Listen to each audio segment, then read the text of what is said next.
Sukkah comes immediately after Yom Kippur.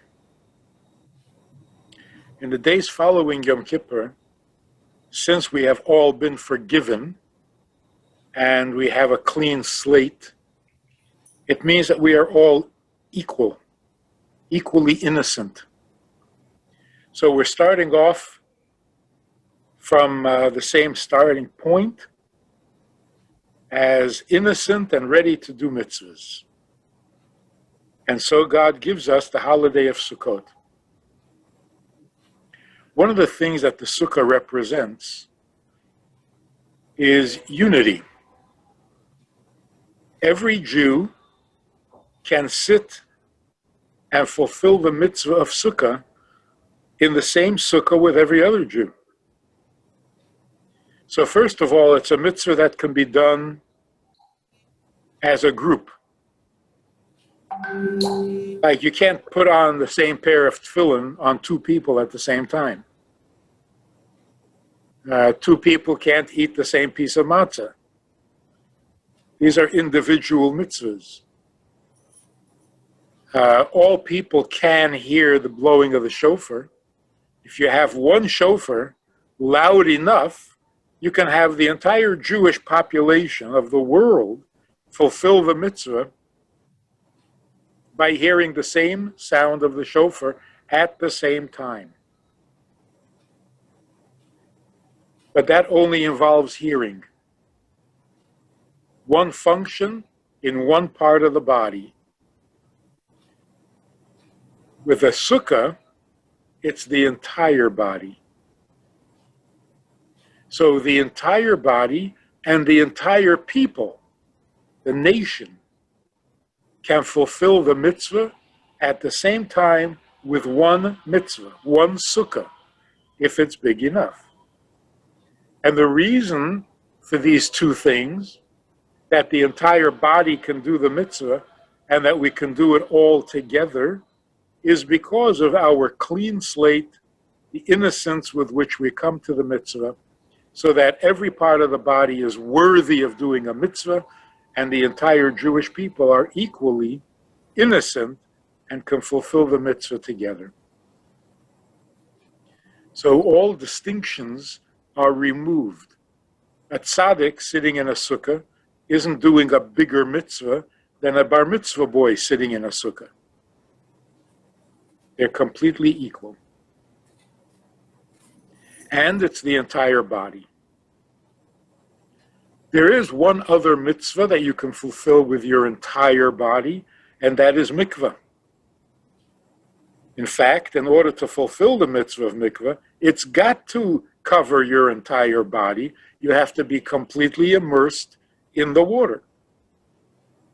But here again, the sukkah has one ingredient more, and that is you can come into the sukkah with your boots on. Even your boots can come into the sukkah. So not only the entire body, but the garments of the body, the shoes and the boots, are also included in the mitzvah. And that's represented also by the fact that you eat and sleep in the sukkah. Chabad doesn't have the custom of sleeping in the sukkah. But eating, meaning not only is the body innocent, but even your physical earthly activities have taken on a sanctity and a holiness. Eating in a sukkah is a mitzvah. Sleeping in the sukkah is a mitzvah. Anything you do in a sukkah is a mitzvah. In fact, when the Rabbi would speak to Chassidim during Sukkot, there wasn't a sukkah big enough for everyone to gather safely. And so the Rebbe would speak in the shul, in the hall, but he wouldn't sit down. Because during the 8 days or 7 days of Sukkot, we sit in a sukkah. The Rebbe wouldn't sit outside the sukkah. So not only the body, not only the people or the nation, but even the activities, the externals, the garments, the boots, the eating has become holy. Now, what that represents on a deeper level is that the sukkah is actually a divine embrace. God gives us a mitzvah that embraces us, envelops us in his holiness. One of the reasons we don't sleep in a sukkah is because it's too holy to allow you a good night's rest. How can you sleep in such a holy place? The holiness of it is God enveloping us with in his arms, in his presence. And again, as a result of the innocence that we have attained on Yom Kippur. But here is a much deeper insight into both Yom Kippur and Sukkot. The Mitzvah of Sukkah is to rejoice. The days of Sukkot are known as Zman Simchasenu. It is the anniversary of all joy for the year. It's like the Rosh Hashanah of joy. Everything has its origin. The origin of joy comes from this holiday. And it lasts for a year. Next year we'll have Sukkot again. In the same way, like forgiveness, the anniversary or the Rosh Hashanah for forgiveness is Yom Kippur. And it lasts for a year. Next Yom Kippur will have to be forgiven again. So the innocence that we have on Yom Kippur needs to last a year until next Yom Kippur. And the joy that we experience on Sukkot or Simchat Torah has to last the whole year until next year, Sukkot or Simchat Torah. Here's the question, a very practical question. How is it that the joy, the emotion, the mood of a human being can be so significant in God's eyes?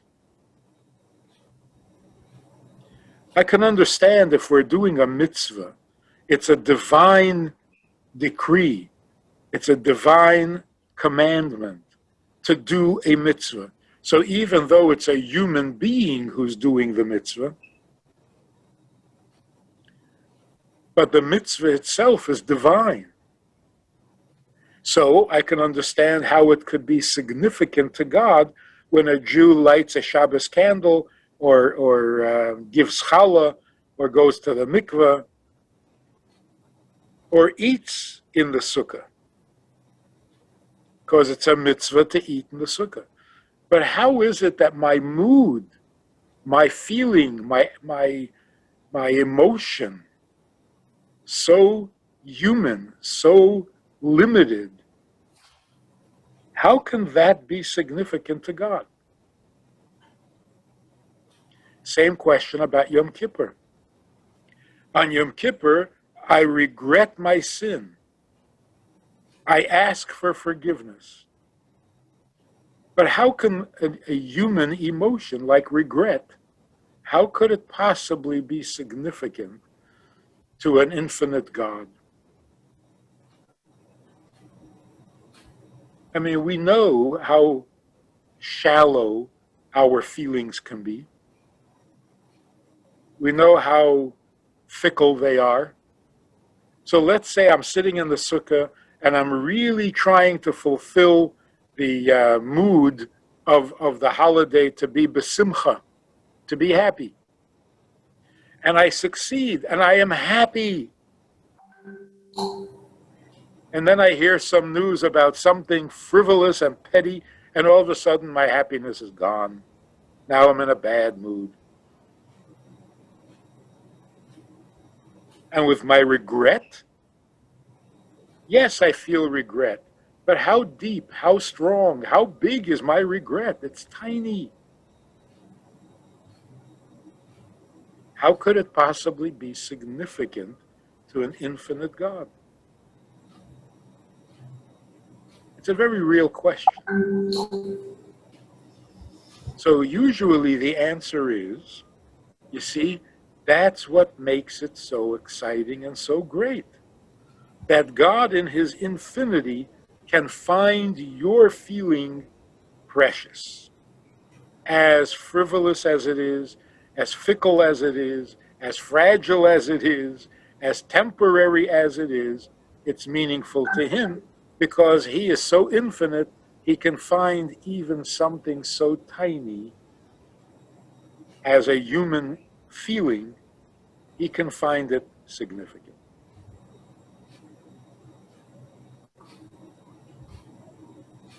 The correct answer is, when God asks us to be happy, it's not arbitrary. Today I want you to be happy. Or on Yom Kippur, today I want you to be regretting. On Pesach, I want you to feel liberated. It's not arbitrary. Feel this or feel that. Every mitzvah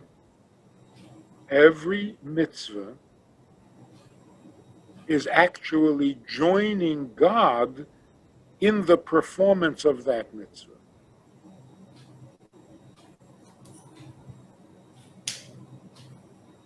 God keeps all the mitzvahs that he asks us to keep. In fact, he does it first, and then he asks us to keep it with him, like the classical example of Shabbat. God created the world in 6 days, and he rests on the seventh. And so he asks us to rest with him.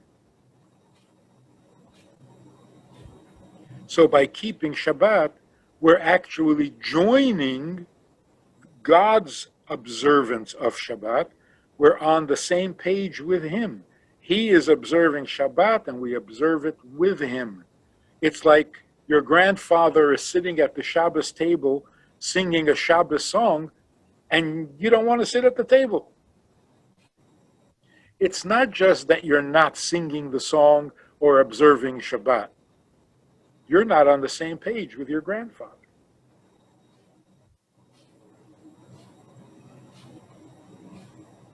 That's the inner soul of the mitzvah.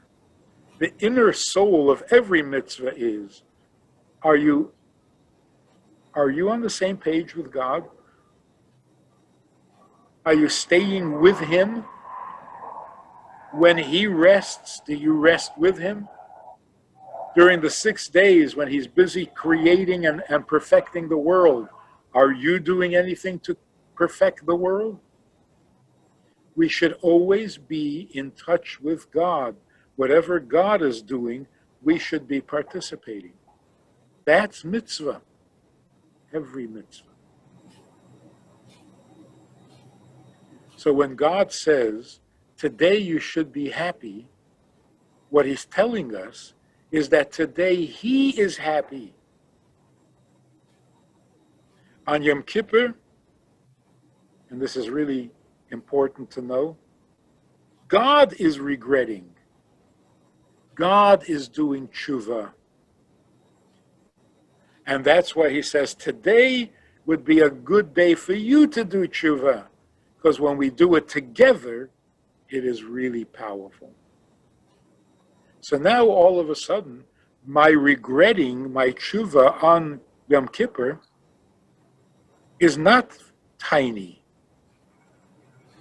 It's a little piece, but it's a little piece of a huge regret, which is infinite. God's regret. So on Yom Kippur, God regrets sin. He regrets creating sin. He regrets giving us an evil inclination, a yetzer hara.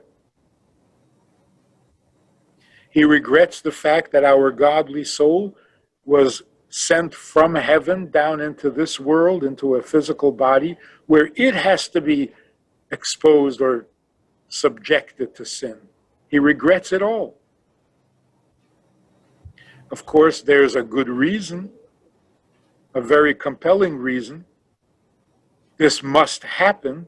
Evil must be eradicated, and the only way to eradicate it is to be exposed to it. So yes, it has to happen, but he doesn't like it. He is uncomfortable all year with the fact that the godly soul is exposed to unholiness, that Jews are in exile, that we have an evil inclination within us. He regrets it terribly. But the anniversary of that regret is Yom Kippur. Actually, what happened the first Yom Kippur? The first Yom Kippur was 40 days after the Jews made the golden calf. And on that day, God said, I forgive you. 40 days after they made the golden calf.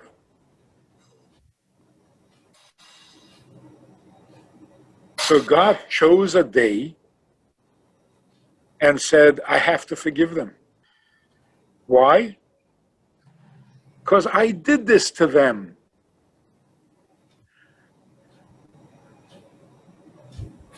I made sin possible. I gave them that temptation to do forbidden things. How can I not forgive them when I did this to them? So again, I did it for a very good reason. But still, it's like a king who sends his army to war. He has to. You have to protect the kingdom. But does he enjoy it? Does he like it? He's sending his own people, his own children, to a dangerous place.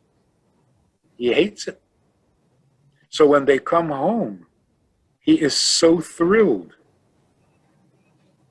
In the same way, when we come to Yom Kippur, after a whole year of being exposed to unholiness, and we ask for forgiveness, God is so thrilled that of course he forgives us, because he regrets the whole thing more than we do. So now, imagine how your little bit of regret, joined with his infinite regret, how powerful that is, and how powerful the effect of weakening all the evil in the world. Because every time you regret a sin, you weaken it. You take some of its power away. You bring out some of its godly potential. So, here's a good example. One of my sons is a singer. He's a Hasidic singer, and he does concerts. He was born in Minnesota, where I've been living for 50 years. He was born in Minnesota. So when he gets up on stage, he tells the story, makes this joke. He says, you know, I'm not the only Jewish singer who comes from Minnesota. There's another Jewish singer, Bob Dylan, comes from Minnesota. He says, so there are two Jewish boys from Minnesota who are singers. And between the two of us, we have sold millions of albums.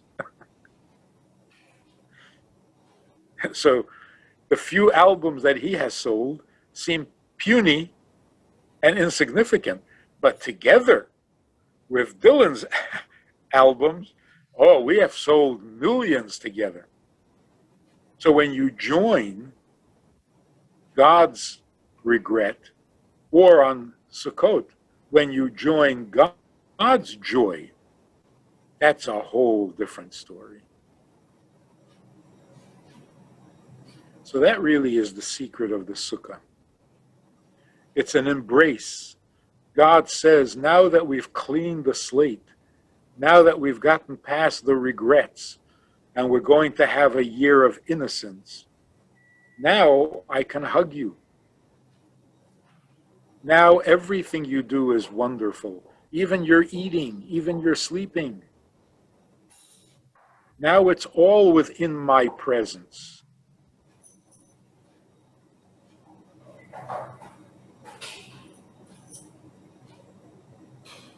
And Kabbalah points out that there's a similarity between the Sukkah and Yom Kippur. Yom Kippur was the only day of the year in which the Kohen Gadol would go into the Holy of Holies, into the Kodesh HaKadoshim. And what did he do there? Yes, he said a short prayer, a 2-minute prayer, but he also brought the pan, the frying pan, with the incense and the smoke and the aroma, the fragrance of the incense filled the entire Holy of Holies. It created a cloud, a fragrant cloud. The schach that we put on top of our sukkah is similar. A holy presence that covers us, like cloud cover. In other words, it surrounds us. So the similarity in the service of the two holidays. On Yom Kippur, we had the cloud that surrounded the Kohen Gadol. And on Sukkot, we have the schach, which is the essence of the Sukkah. The walls are not that holy, but the schach is. So the theme of it is the embrace. The Sukkah embraces us like the cloud of incense smoke that embraced the Kohen Gadol, who was representing the entire Jewish people, not only in his presence, but also in his prayer on behalf of the people.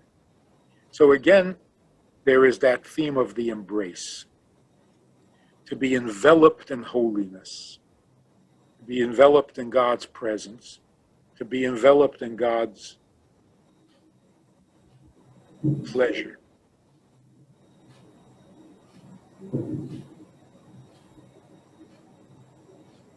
Now this joy has to last the whole year. And the Arizal taught that being happy is in and of itself a mitzvah. Because the Torah says, Ivdu es Hashem b'simcha. You should serve God with joy.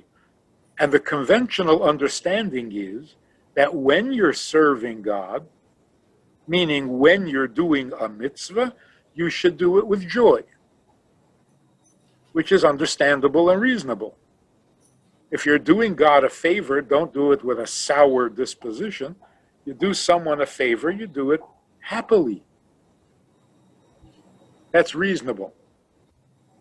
The Ari said, it's not when you're serving God, you should do it with joy. Ivdu es Hashem, if you want to serve God, b'simcha, do it by being happy. You are serving God simply by being happy. How so? God created you. God included you in his vast eternal plan. You are a necessary part of God's purpose for creation. Why wouldn't you be happy? Or in very simple terms, you're a guest in God's house. Isn't that reason to be happy? And if you have a guest in your house and the guest is so happy to be your guest, wouldn't you invite him back again?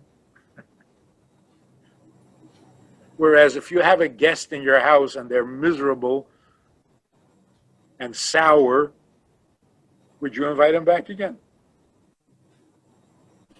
So being happy just to be part of God's people, just to be part of God's plan, that serves God. Meaning, that puts you on the same page with him because he is so happy to have you be part of his vast eternal plan. So by being happy, you're joining his happiness. And that's why if you're not happy, it is such an uncomfortable, like an instrument that is off tune in an orchestra. A sour note. God is happy to have you there and you're not. That doesn't make for a beautiful sound. So why do we need to be happy? If God is happy to have you, then by being happy to be part of his plan, you're imitating him. You're on the same page with him. One final thought. Using the analogy of the grandfather who's sitting at the Shabbos table or at the Yom Tov table or in the Sukkah, enjoying the Yom Tov. But his grandson doesn't want to come into the Sukkah. They're not on the same page. What really is it that the grandfather misses? What pains him? It could be it pains him that his grandchild is not observing. Pains him the grandchild is not celebrating Yom Tov, is not fulfilling the Mitzvah of Sukkah. It pains him that his grandson is not committed to Judaism, to Mitzvah. Or it pains him that he is doing this without his grandson. In other words, it's his grandson that he misses. Not the mitzvah. Because the mitzvah is the grandson's obligation. The grandson is already bar mitzvah or an adult. So it's the grandson's mitzvah, not the grandfather's. So what does the grandfather miss? He misses his grandson. They're not on the same page. Now, interestingly, imagine the grandfather has many grandsons. And they're all sitting there in the sukkah with him. Only one isn't coming into the sukkah. Does he miss that one? He's got all the others. He misses that one. So it's not like if you don't do the mitzvah, then God forgets about you, because he has plenty of Jews doing mitzvahs for him. The one that doesn't do the mitzvah, that's the one he misses the most. That's the one he needs the most.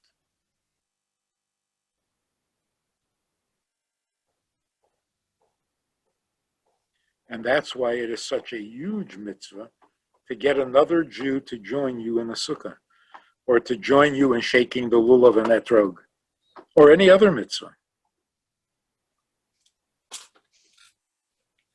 So the children, the grandchildren who are sitting at the grandfather's table, enjoying the Yom Tov, they should all feel terrible for the grandfather who is aching over the grandchild who doesn't come to the table. And we should do everything we can to get that grandchild to come to the table as well. Not only for the sake of the grandchild, but for the sake of the grandfather. That's actually what the lulav and esrog represent, the oneness of the people. That every kind of Jew, whether with a good taste or not, with a good fragrance or not, even the arava, even the willow that doesn't have a good taste and it doesn't have a good smell, needs to be part of the mitzvah, otherwise no one is doing the mitzvah correctly. Without the arava, the set is not complete. And on a lighter note, this year, the willow that has no smell and no taste is the most prominent, because what else has no smell and no taste? Those are the symptoms of corona. You don't smell and you don't taste.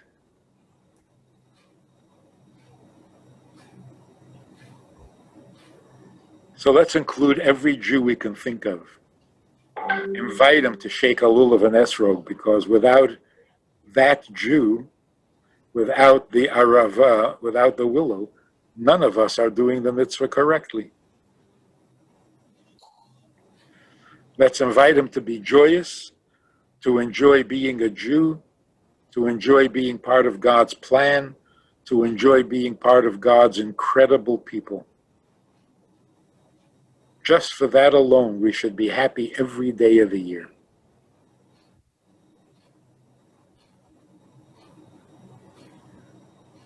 So a very, very happy Yom Tov to all of us, a very joyous Simchas Torah that we're coming up very soon, where, again, we rejoice with the Torah because the Torah is rejoicing with us, and we have to reciprocate. So our joy joined with the Torah's joy, because, what would the Torah be without us?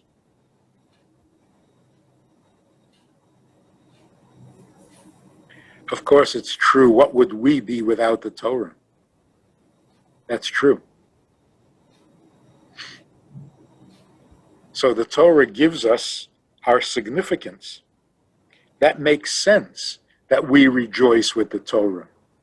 Look what the Torah does for us. But why would the Torah rejoice with our singing or with our dancing? What are we doing for the Torah?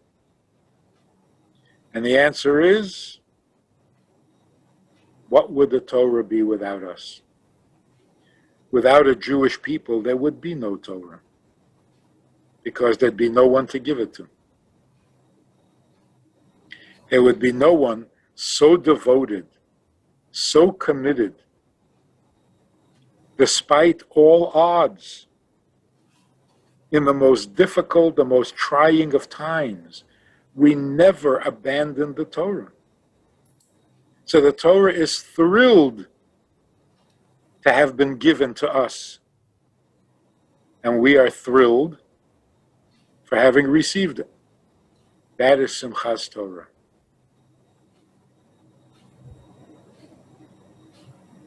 I want to end with an incredible little medrash. It's really something to think about and to rejoice. We all know the story. Moshe goes up to the mountain to receive the Luchot, to receive the Ten Commandments. While he is there on the mountain talking to God himself, God said to him, "You need to go down. because your people did a terrible thing. They made a graven image. They're worshiping a graven image. Moshe comes down off the mountain, carrying the 10 Commandments. He sees the golden calf and the Jews dancing around the golden calf. He throws the luchos down and he breaks them. And God thanks him. Because by breaking the tablets of the 10 Commandments, actually they weren't tablets. They were squares.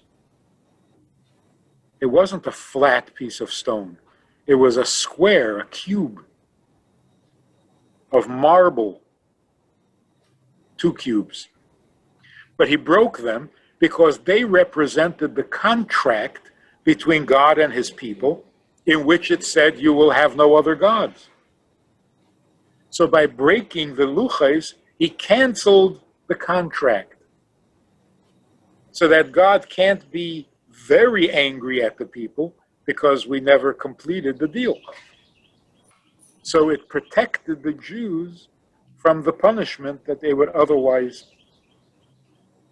So God thanked Moshe for being so thoughtful and canceling the contract. Now the Medrash asks the obvious question.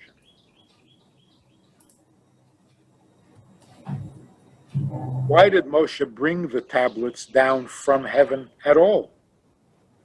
He should have said to God, in that case, I'm not taking the tablets. It's the contract. But I'm not accepting it. Why bring it down to the people and then break it? Don't bring it down. Leave it in heaven.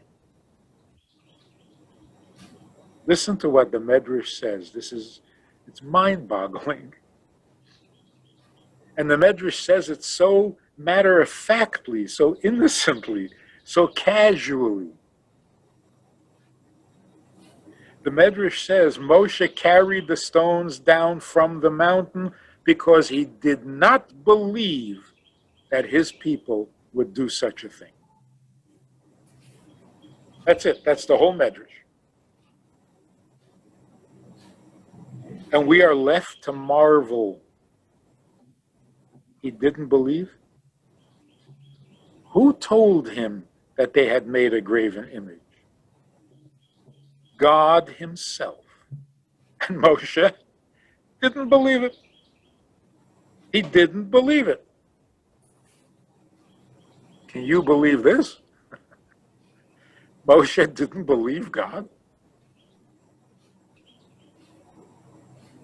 What kind of love, what kind of devotion to his difficult, stiff-necked people did Moshe have?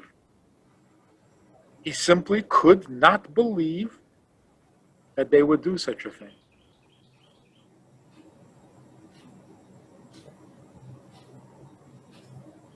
Even when God himself testifies that that's what they did.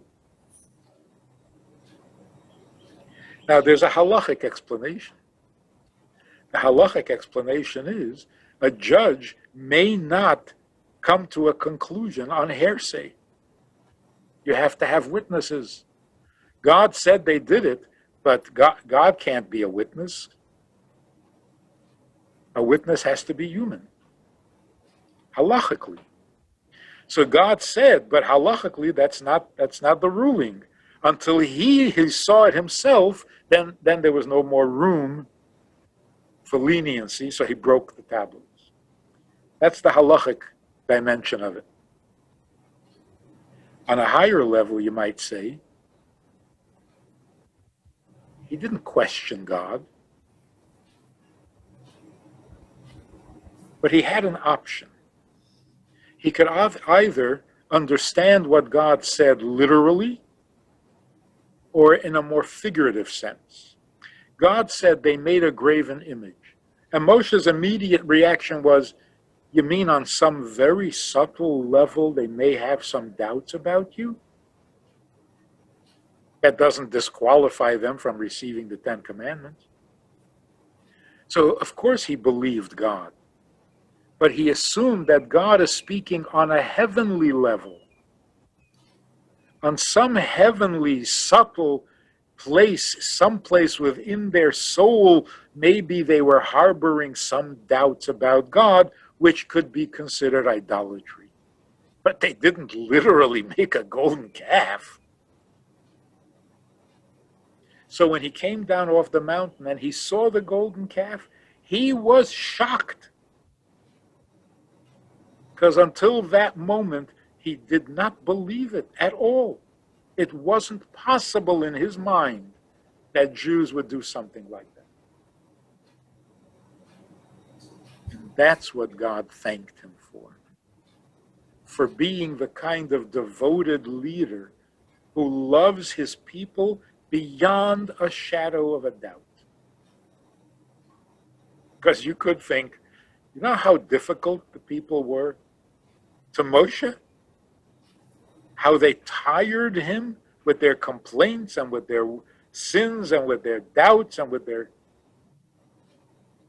So you would think, if Moshe was just a regular guy, you would think that when God said they made a golden calf, Moshe's reaction would be, yep, I knew I couldn't trust them for 40 days without me.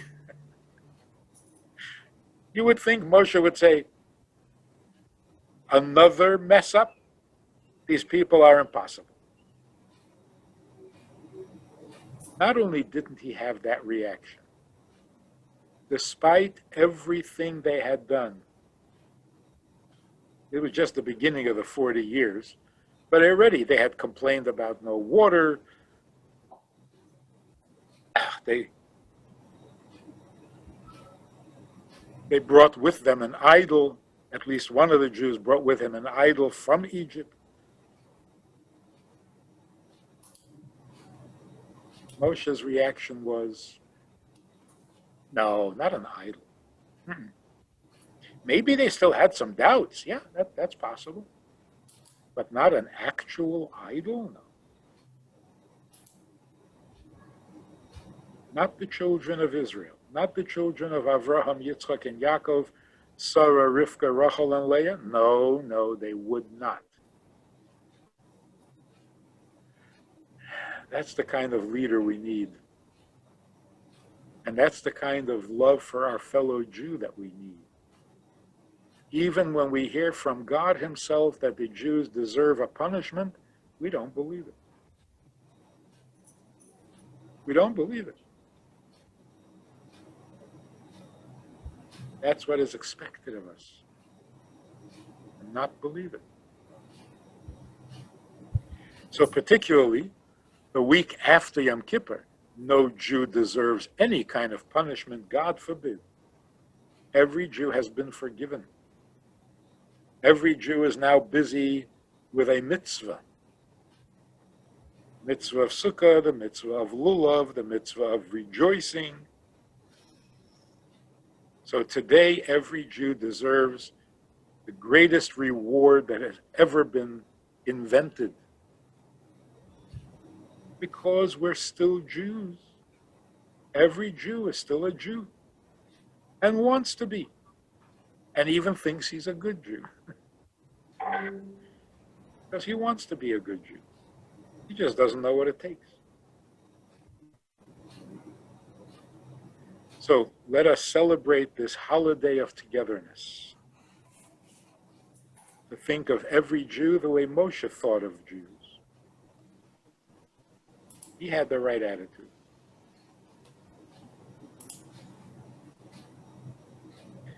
But really, isn't that a great medrash? Doesn't that tell you almost everything you need to know about how to go about being a Jew, a member of the Jewish people? It's incredible. Shalom Aleichem. How are you? You know I do a lot of talking, a lot of Zooming, many classes, many subjects. But that's all formal stuff. Hopefully good stuff, but formal. We also have a Wednesday night meeting that's more informal and kind of Hamish. If you want to join us for that kind of an event, interactive, time for questions and so on. If you want to join us for this side of conversation, click on the link below and join us every Wednesday night at 9 o'clock. Well, maybe not every Wednesday night, but we try to make it every Wednesday night at 9 o'clock, a more informal chat, which can be more enjoyable at times than the formal stuff. So check it out. Click on the link and join us. Try it, you'll like it.